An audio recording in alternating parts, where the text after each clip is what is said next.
Coming to you from Dorkjock Studio 1 in Centennial, Colorado, this is Nick Livingston and Russ Robitaille with Dorkjock TV.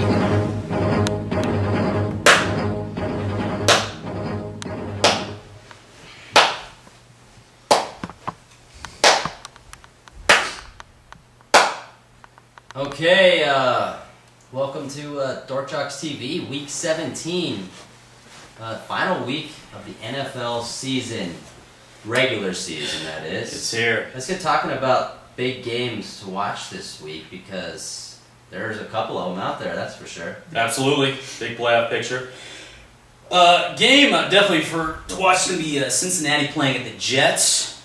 Cincinnati's playing for the 3rd seed, which is what New England has right now. And the Jets are actually they need to win to stay in the playoff hunt. So, big game for both teams. They're going to have all their players in. Nobody's going to be benched. So, definitely a good, exciting game to watch. So, absolutely. And the rest of your game? My game is Philly is at Dallas. And that's a huge game for the NFC East. Dallas, you never know whether they're going to show up or not. I'm going to pick Philly to pull this one off. I think they're going to take the NFC East crown. They might be able to make it all the way. I'm not quite sure yet. We'll see what happens. Talk about the playoffs here. Playoffs? Don't talk about it. Playoffs? NFC's pretty much set, or who's in there? NFC set.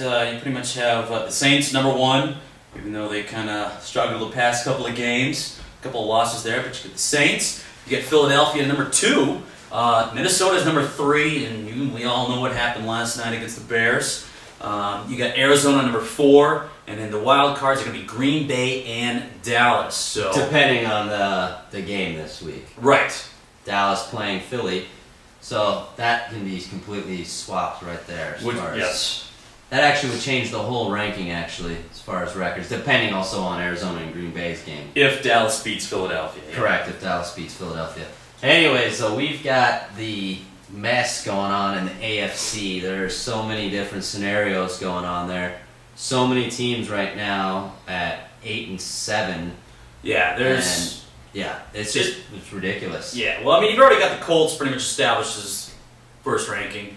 Right behind them is going to be the Chargers, who are just on a hot streak right now, Russ.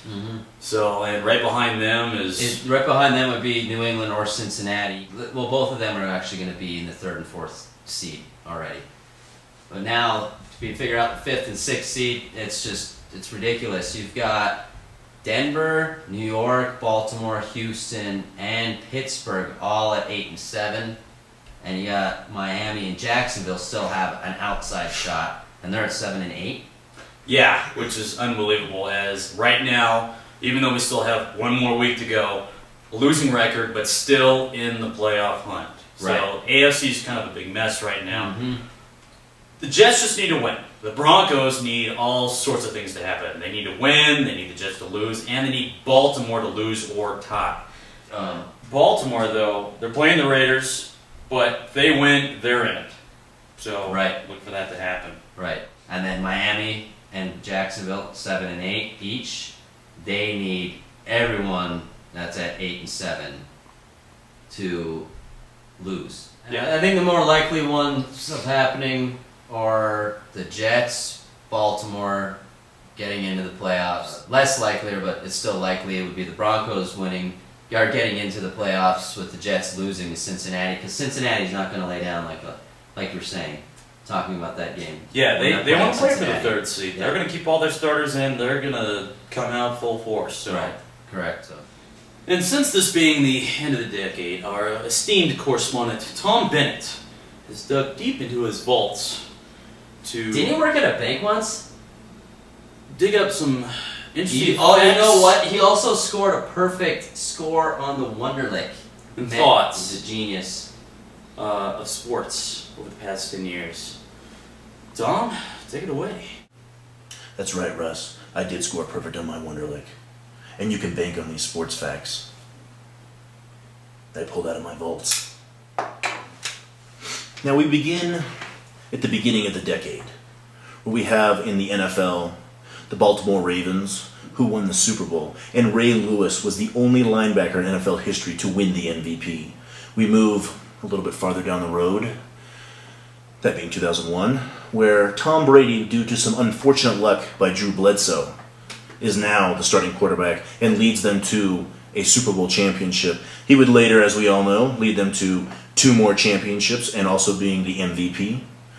We also have my favorite as well, Champ Bailey, who in 2006 was only thrown to 35 times in a 16-game schedule.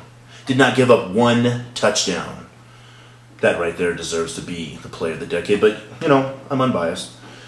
We also then move to a different sports. We move to Major League Baseball, where Albert Pujols is now the player of the decade for baseball. He's a great player, plays for the Cardinals. He's got a cool last name, too. Also, if we look at the NHL, we have Nicholas Lindstrom for the Red Wings, Detroit that would be, and he is the player of the decade for the NHL. Which also leads me to the worst franchises in all of sports. And I had to do some serious digging into this one. But it did come across that the Detroit Lions, for the past 10 years, have had the worst record of any sports team during that time as well. And let's not forget the Oakland Raiders as well, who have had a very pitiful, pitiful record as well. Those are my facts. Do with them what you would like.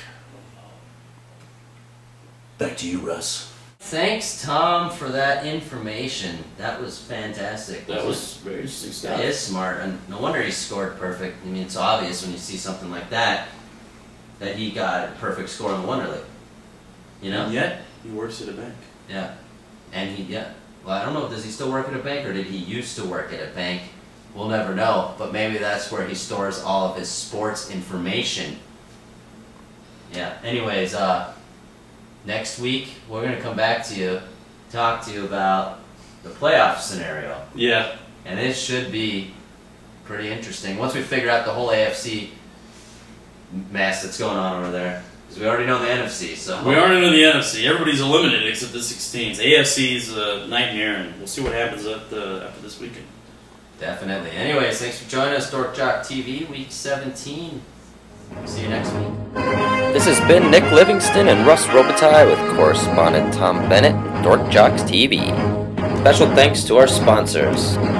Slap Chop, the device, not the guy. Now you can chop everything, even nuts. The Flowbee, now you can cut your hair in the comfort of your own home without the mess. It just sucks your hair right in.